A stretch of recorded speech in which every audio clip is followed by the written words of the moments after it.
అమ్మ జ్ఞాపకాలు అనే పాఠము 2వ భాగం కవి పరిచయం చూద్దాం.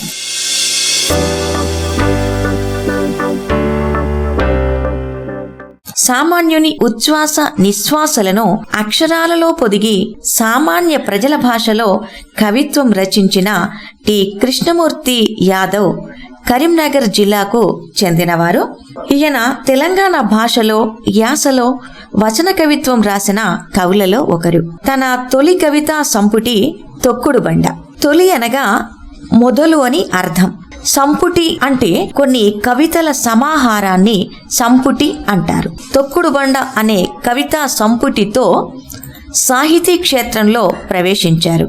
శబ్నం అనేది వీరి 2వ కవితా సంపుటి. గ్రామీణ జీవితానుభవాలు, మధ్యతరగతి జీవన చిత్రణ తన కవిత్వంలో చొప్పించారు.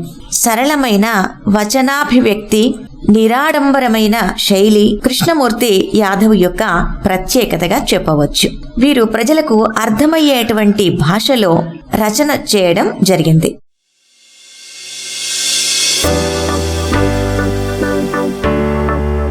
ఇప్పుడు ప్రవేశిక చూద్దాం. అమ్మంటే ఆత్మీయత, అనురాగాల కలబోత. అమ్మ మంకు చేసే పిల్లవాడికి చందమామను చూపిస్తూ గోరుముద్దలు తినిపిస్తుంది. అమ్మ గొప్పతనం మాటలకందనిది. కుటుంబం కోసం అమ్మ పడే తపన, ఆరాటం అనితర సాధ్యం.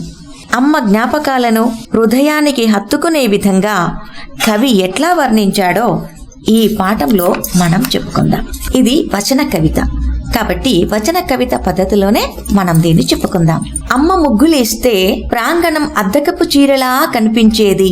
ఛాయ నలుపు, కోమల ముఖం. అమ్మ నవ్వుతున్నప్పుడు పండ్లు పాలబలపాల్లా కనిపించేవి. మాకు పడిశం పట్టి జ్వరం వచ్చినప్పుడు అమ్మ ఇంటినే హాస్పిటల్గా మార్చేది.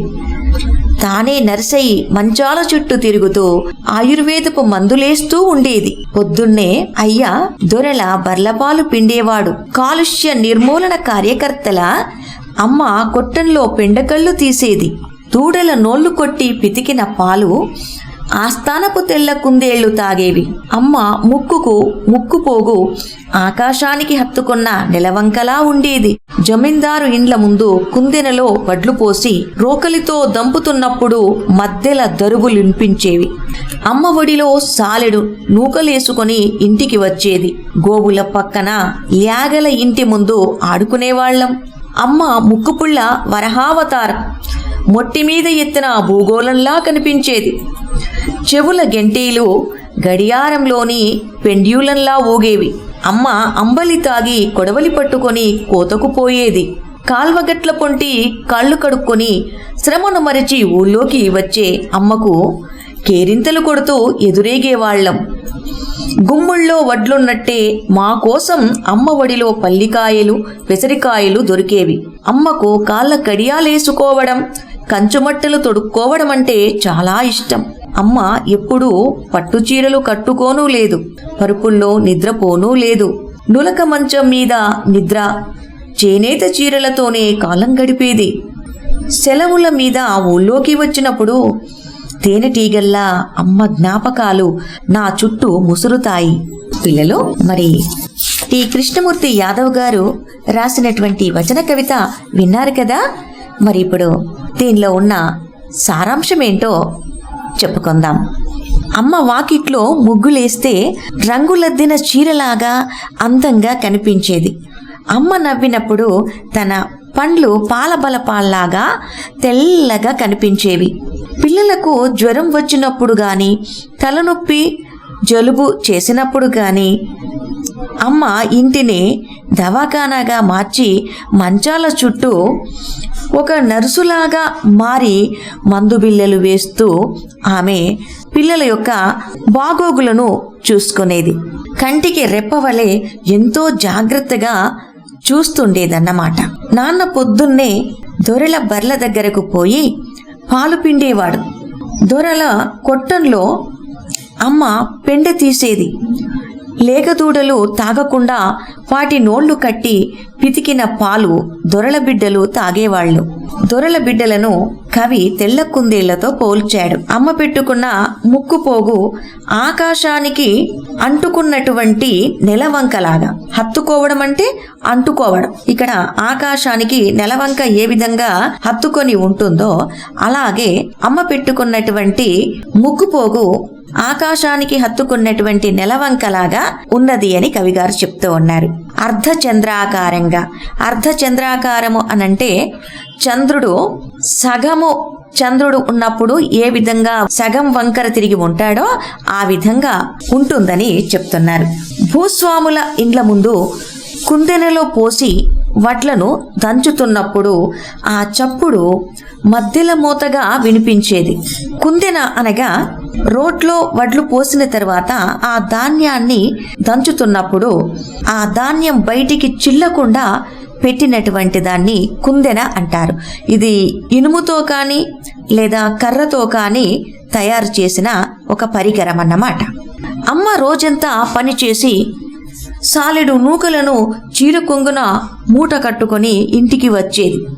చూడండి, పాపం ఆమె ఎంత పొద్దంతా కష్టపడి పాపం పనిచేసి ఒక సోల అనగా ఒక కొలత పాత్ర అన్నమాట. పూర్వము అరసోల, సోల, తవ్వ, మానుక అలా ఉండేవన్నమాట. ఇప్పుడు అవి ఆ కుల పాత్రలు లేవు. సోల అనగా సుమారు 1 కిలోకు సరిపడేటువంటివి.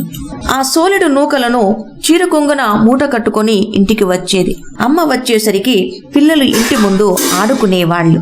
అమ్మ పెట్టుకున్న ముక్కు పుల్ల వరహావతారంలో విష్ణుమూర్తి మొట్టె మీద ఎత్తిన భూగోళంలా కనిపించేది. వరహము అనగా పంది. వరహావతారం ఎత్తి విష్ణు భగవానుడు భూగోళాన్ని కాపాడాడు.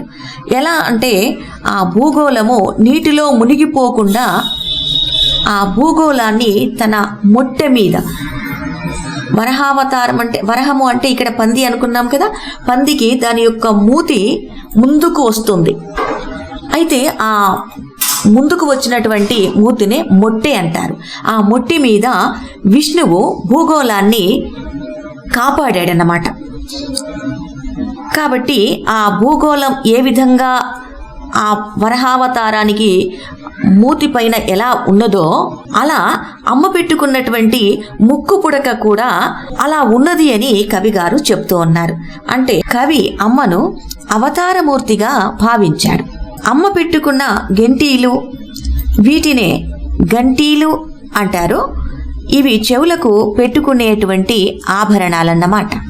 ఇవి గడియారంలో లోలకంలాగా ఊగేవని చెప్పడం కవి నిశిత పరిశీలనకు దర్పణం. దర్పణం అంటే ఇక్కడ అర్థము అని అర్థం. అంటే కవి స్పష్టం చేస్తున్నారు. అమ్మ అంబలి తాగి కొడువలి పట్టుకొని కోతకు పోయి మళ్ళీ వచ్చేటప్పుడు కాల్వ గట్ల పొంటి కాళ్ళు కడుక్కొని పొద్దంతా చేసిన కష్టాన్ని మర్చిపోయి ఊళ్ళోకి వచ్చేది. అమ్మ వస్తుంటే పిల్లలు ఎగురుతూ దూకుతూ అరుపులతో ఎదురేగేవాళ్ళు. అమ్మ వస్తుందంటే పిల్లలకు సంతోషం కదా, అందుకని పిల్లలు కేరింతలు కొడుతూ సంతోషిస్తూ అమ్మకు ఎదురేగేవాళ్ళు. అమ్మ ఒడిలోని పల్లికాయలు, పెసరికాయలు తీసుకొని పిల్లలు సంతోషంగా తినేవాళ్ళు. ఇక్కడ కవి అమ్మ ఒడిని గుమ్మితో పోల్చాడు. గుమ్మి అనగా పూర్వం ధాన్యాన్ని నిల్వ చేయడానికి వాడేది. ఎప్పుడు కావాలంటే అప్పుడు ధాన్యాన్ని ఆ గుమ్మిలో నుంచి తీసుకొని వాడుకునేవాళ్ళు. అమ్మ ఒడిని కవి గుమ్మితో పోల్చాడు. అమ్మ ఒడి నుండి ఎన్ని తీసుకున్నా ఇంకా మిగిలే ఉంటాయని కవిగారి యొక్క భావన. అమ్మకు కాళ్లకు కడియాలు పెట్టుకోవడం, మట్టిలు తొడుక్కోవడం అంటే చాలా ఇష్టం. నగలు ధరించడం అమ్మకు ఇష్టమన్నమాట. అమ్మ ఎప్పుడు పట్టు చీర కట్టుకోలేదు, పరుపుల్లో నిద్రపోలేదు. పాపం కాయ కష్టం చేసుకొని జీవించేది కదా. మరి అంత ఖరీదైనటువంటి చీరలు అమ్మ ఏ రోజు కట్టుకోలేదు. చేనేత చీరలు కట్టుకునేది. నులక మంచం మీద నిద్రపోయేది. అమ్మ సుఖాలను ఆశించలేదు. ఖరీదైన చీరలు కట్టలేదని తెలుస్తుంది. సెలవులకు ఊళ్ళోకి వచ్చినప్పుడు తేనె తుట్టి చుట్టూ ముసిరే తేనెటీగల్లా అమ్మ జ్ఞాపకాలు మాధుర్యం మనసు చుట్టూ ముసురుతుంది. ఈ కవిత అమ్మను ఎప్పటికీ మరువలేమని తెలుపుతుంది. పిల్లలు అందరూ శ్రద్ధగా విన్నారా? కవి గురించి, కవి రాసినటువంటి వచన కవిత్వం గురించి, ఆ వచన కవిత్వంలో ఉన్న విషయ వివరణ అర్థమైంది కదూ?